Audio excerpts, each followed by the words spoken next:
I should have done this a long time ago.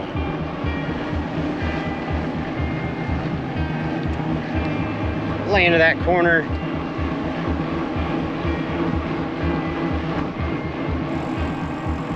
It does roll slower than my old ones, but it doesn't really matter. I mean, I'm not a racer. So it's not a big deal to me. I'm just somebody that's gonna get myself hurt because that's how I roll.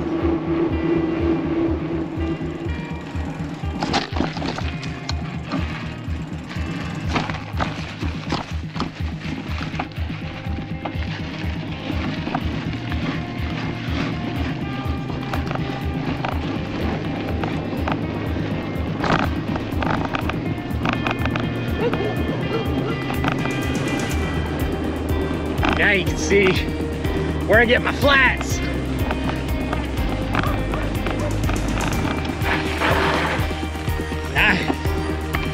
Woo.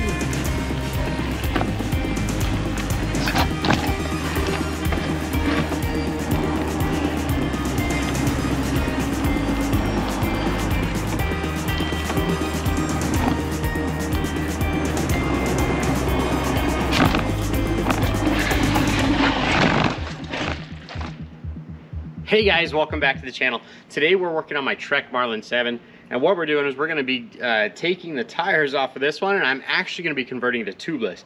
So the last 2 weeks now that I've been riding every day, I'm picking up a new flat in a different place, and I have close to 8 ounces of slime in this back tire, and it's no longer holding air. So I could keep fighting the same battle that I'm fighting, but I just went ahead and I pulled the trigger and picked up a couple new tires, and I think they're going to be better anyway because I've washed out a couple times on some of the sandy hard pack that I've been riding on. So we're just going to go ahead and we're going to change those out. They're tubeless ready.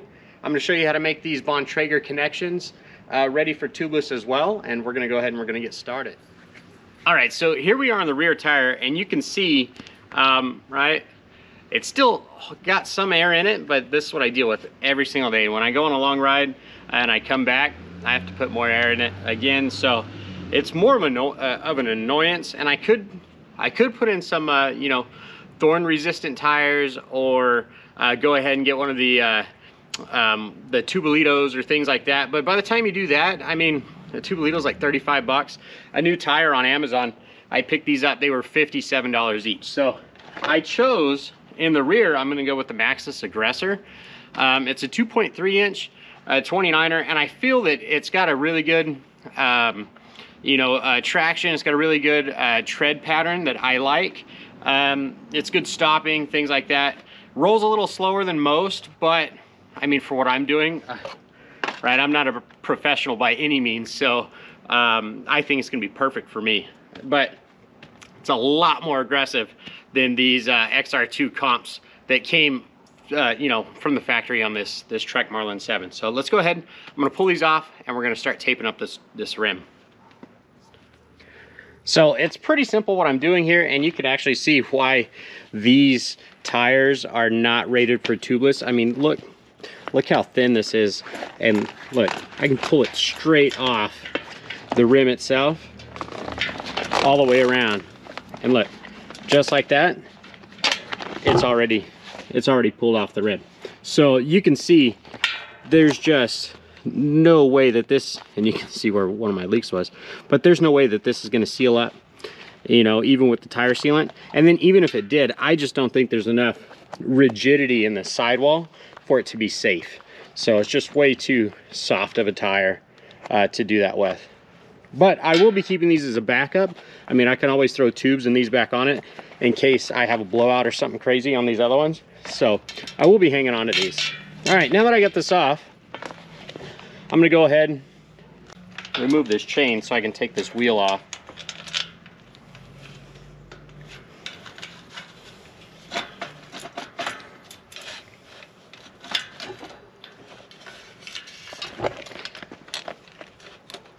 All right, so pull that tire out.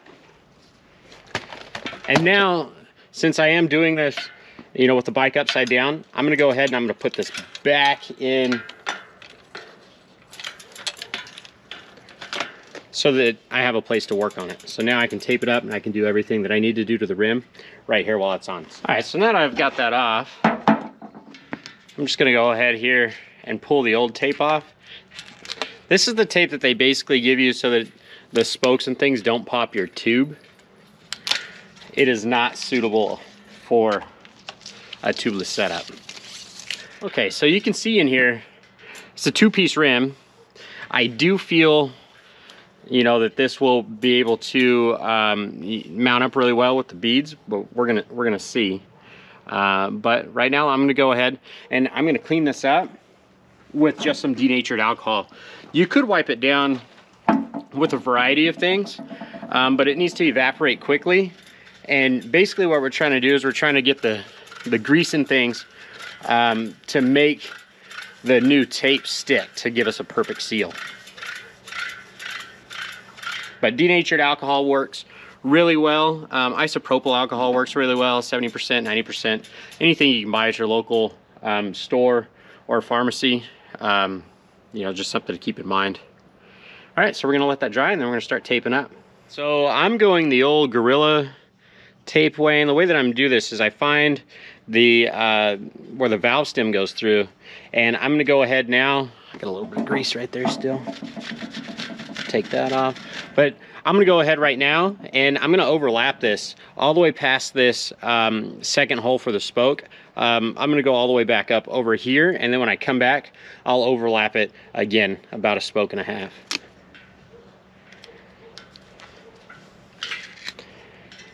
You just kind of want to get it in there, make sure that everything is flat. And you just pull and stretch. And you want to seal the middle and then go from the middle to the outside.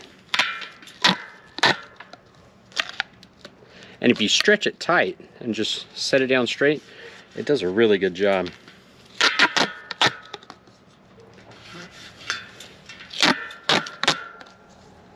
So if you notice, I've been doing a lot of bike repair just riding around close to my house. The reason is because California, we've been having these crazy wildfires, and they've actually shut down all of our forests. So any of the places that I normally would be able to go out and ride on the trails, they're shut down. And also, if you're tuning in from some of my fishing channels and things like that, I can't even access the river or any of the local lakes around me right now because they're also shut down because they're run by the Forest Service. So here we are doing a little maintenance. That way when it does open up, I'm ready. And I'm actually planning on, in the future, doing some bike packing fishing videos, which that's one of the reasons I went for a cross-country bike, was so that I could do things like that. All right, so here we are back at the spoke, or back at the valve stem. So I'm just gonna come in, like I said, about a spoke and a half. You can't really overlap it too much, so don't worry. And then I'm just gonna go back around it one more time.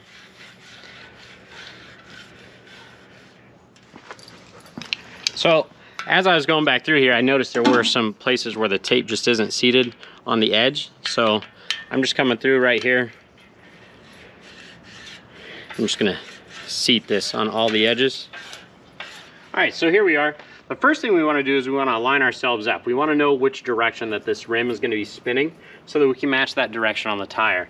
So on this one here, with the disc brake facing this direction, right? So the disc brake is in this direction, the tire is going to spin, or the wheel will spin counterclockwise. All right, so that's the direction we want our arrow to go on our tire.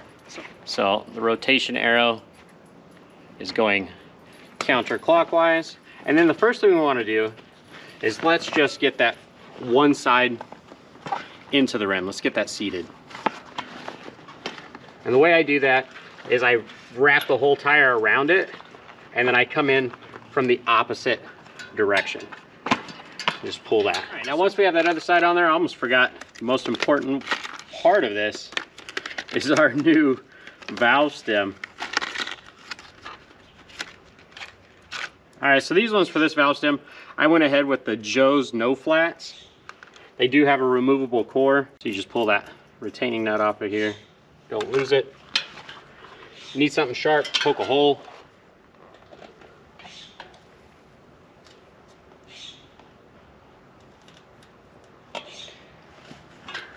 All right, then we just shove this thing on through there.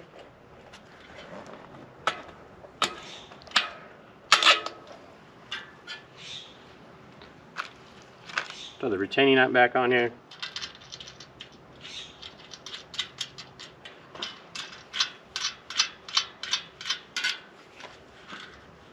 Then we're going to tighten this down. Odds are that if you have any leaks whenever you're converting over to tubeless, that it's going to happen around this valve stem. All right, there we go. That looks good. So now we're going to go ahead and we're going to work this around. We're going to get this top side in there.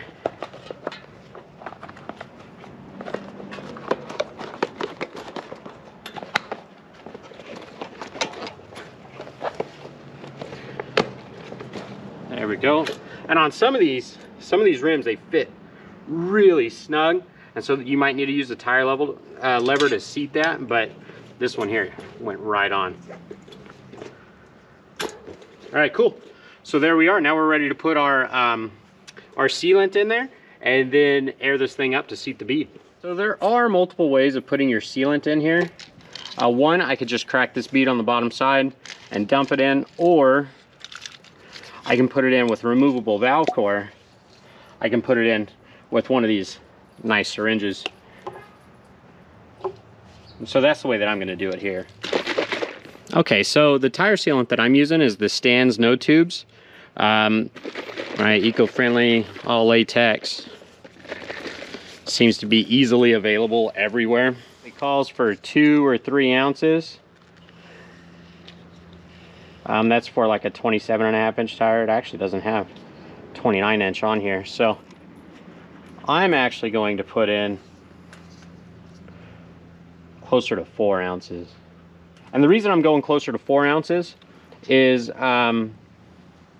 because not only is it bigger than what it recommends, or not only is it a bigger tire than what they have on there for their directions, I don't know exactly how well these rims are going to seal.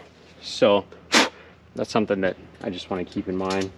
All right, so we're going to tighten that up. Give this little handy wrench. Well, my camera actually overheated outside, so here we are in the garage going to do this, but I was trying to seat this, the bead on this tire with my hand pump, and it just didn't release enough air fast enough. And so I don't have an actual Presta adapter or Presta air chuck for my air compressor. So what I'm going to do instead, just using this blow nozzle, right? This blow nozzle, I should be able to seat it with the valve core removed. I should be able to seat it enough just to shoot some air in here and do that.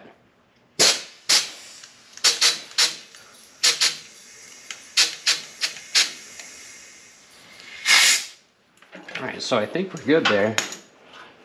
Let's see if we can. All right, putting that valve in while there's still a little bit of pressure in there. So there we are. I'm going to tighten up that valve core. Sweating bullets out here. It is hot. All right, well, there we are. There's the back tire. So now I can move all this around, trying to get everywhere on the inside. So roll it around, slosh it around, side to side, and it could actually take several days for this to actually, for it to seal up. So I can do this each day with it off the bike, or what I'm gonna do, you see I was leaking a little bit down here, or what I'm gonna do is I'm gonna put it on it, and after I slosh around a few more times, I'm gonna go ride it. I got the back wheel back on, everything mounted up nicely. It seems to be running pretty true and holding air, so I'm gonna go ahead and just repeat the process for the front. But for the front, what I wanted to talk about was the tire that I chose for that one, and this one is actually the Maxxis Minion DHF. A little bit different tread pattern, but it's supposed to be an excellent front tire. I've never ran one. We're gonna try it out. It's supposed to be good for loose pack on hard pack, and so I hope that it's true. I will be doing a review of these tires whenever I get them mounted up and finally get on some trails, so we'll be looking at that. But again, front tire, it's just gonna be a repeat of the rear tire process. So I'm gonna finish this up. I'm gonna get out of this heat. Look at this. It is hot out here. Man, well, there you have it, folks. So we'll be riding on this one before too long, and if you found it helpful, make sure you hit that like button. If you're new to the channel and you haven't done so yet, make sure you subscribe. All right, guys, I will catch you on the next video. Thanks for watching.